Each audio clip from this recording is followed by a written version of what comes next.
Let me be real with you for a second. When the Blue Jays lost Vladimir Guerrero Jr., when they watched Kirk, Gimenez, and Davis Schneider all age out of that 26 and under conversation, most people wrote this organization off. Most people looked at that situation and said, yeah, they're done. That ranking is cooked. And you know what? On paper, they weren't wrong to think that.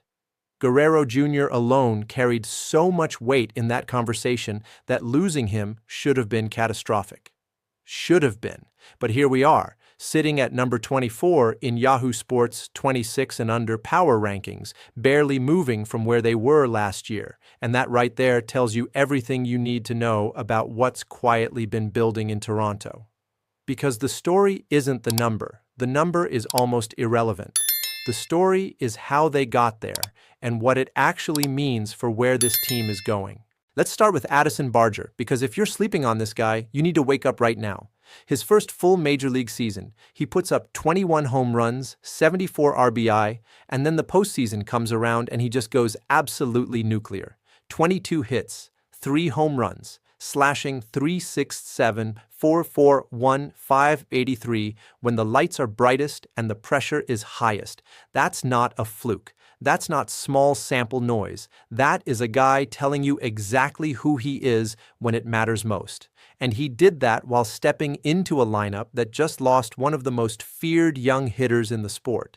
That transition is not easy. He made it look seamless. But here's where it gets really interesting, because last year the Blue Jays came into the season with 0 26 and under pitchers on their roster. 0. And now they're walking into 2026 with 4 young arms who could legitimately be part of the opening day picture. That's not a small shift. That's a completely different organizational identity emerging in real time.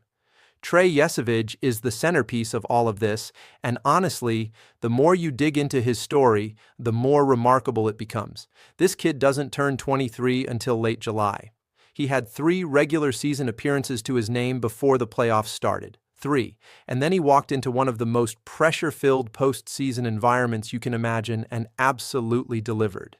AL Rookie of the Year conversation is already happening around him heading into this season, and he's locked into the rotation. At 22 years old, that's the kind of arm that changes a franchise's ceiling. Then you add Mason Fluharty and Braden Fisher coming back for their second major league seasons in the bullpen, bringing some experience and stability to a relief corps that needs both. And Spencer Miles, the Rule 5 pick, who spent last year recovering from Tommy John surgery, now hoping to contribute to that same bullpen mix. The depth is real, the youth is real, and more importantly, the talent is real. Now, 24th overall in a 30-team league is not something you hang a banner for. Nobody's celebrating that number. John Schneider himself made it clear at spring training that this team isn't looking backward, isn't sitting on anything they built last year. They came within reach of a World Series, and they know the window is open right now.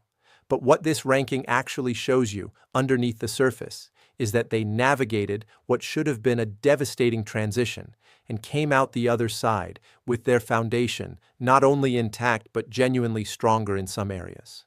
The pitching depth they didn't have 12 months ago now exists. The next wave of position player talent is no longer theoretical, it's proven. And a 26 and under core that loses 4 significant contributors and still holds its ground is a 26 and under core that has something real underneath it. Whether this translates into wins, into a postseason run, into Yesavage living up to the hype, that's all still to be determined. Spring training is just getting started. But if you're paying attention to what's been built quietly in Toronto over the last 12 months, the number 24 doesn't tell you the whole story. The names behind it do.